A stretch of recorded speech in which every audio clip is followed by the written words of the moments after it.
Is there something, I don't know, is there something I can do for you?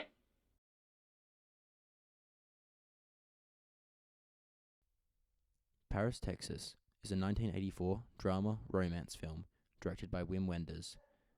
The film centers around Travis Henderson, a man who wordlessly re-emerges from the Texas desert with seemingly no idea of who he is after being missing and presumed dead for over 4 years. Travis is ultimately found by his brother Walt, who eventually reunites Travis with his son Hunter. Following this, Travis attempts to redevelop a bond with Hunter and ultimately confronts his wife Jane in a bid to mend his relationship with his family. Through Travis, Wenders paints a melancholic portrait of a broken man longing to reconnect with his family. However, the film achieves much more, reflecting Travis's sense of anachronism, as well as exploring the myth that stoic silence equals masculine strength. I have chosen to analyze the penultimate scene of the film, as I believe it to best exemplify the themes of family, purpose, and masculinity stated above, with the way in which the film implements mise en scene.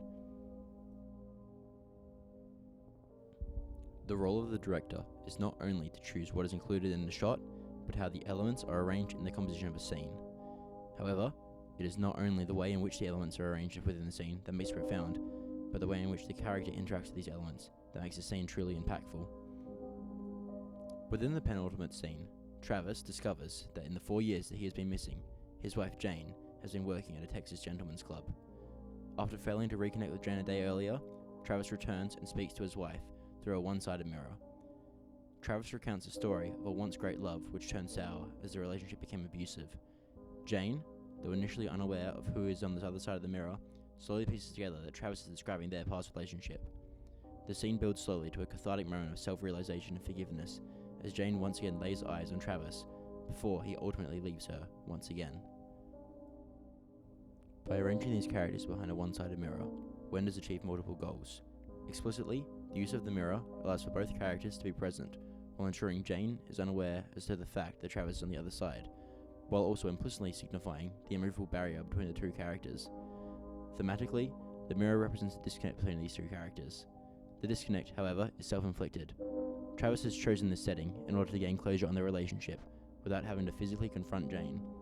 This is further seen through the way in which Travis turns from Jane when recounting the story of their relationship, representing his initial anxieties with his meeting with Jane. Additionally, the scene is presented as if it were a religious confessional booth. This represents this scene as a place of complete and unadulterated honesty for Travis, seeking only for forgiveness and closure. Furthermore, the fact that Travis is unable to reveal himself physically to Jane could be due to the fact that he feels a sense of shame due to his own feelings of anachronism. Travis recounts that, I knew these people. What people? These two people. They were in love with each other. The girl was very young, about 17 or 18, I guess. And the guy was quite a bit older. And he was kind of raggedy and wild. And she was very beautiful, you know? Travis believes that due to his age and appearance, he does not deserve to be with Jane, and in turn, does not belong with her. It is due to these anxieties that Travis reveals in the scene that he believed Jane was cheating on him, which ultimately led to his abusive behavior in their relationship, and finally to his eventual exile. Travis was unable to accept the validity of his love and relationship with Jane, and as such, his greatest anxieties became true, as he now finds himself trapped within a period he can no longer exist in. Thus, the detrimental impact of Travis's sense of anachronism is represented through the use of mise en scene.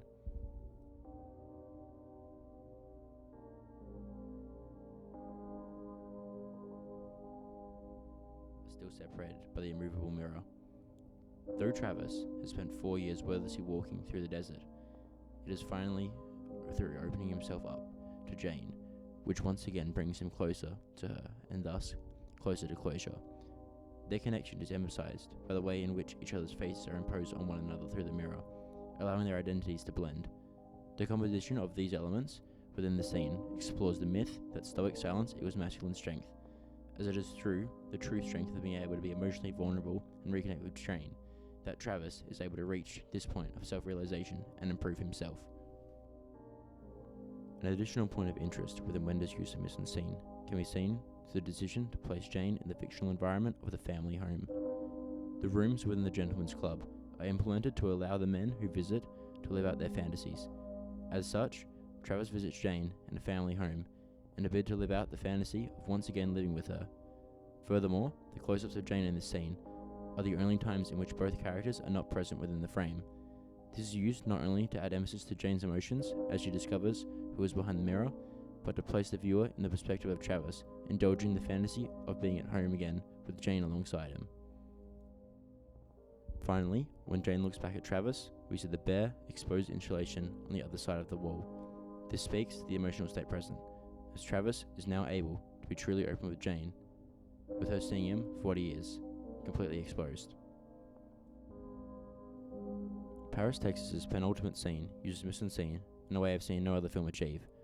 While the images brought about by Wender's arrangement of visual elements on the scene is profound, I believe the success of the scene must also be attributed to his restraint. Wender's forces you to sit and watch, as the character we have seen up to this point, as silent and stoic, opens himself up to the woman he loves in an effort to finally reach a point of forgiveness and achieve the simple act of moving on.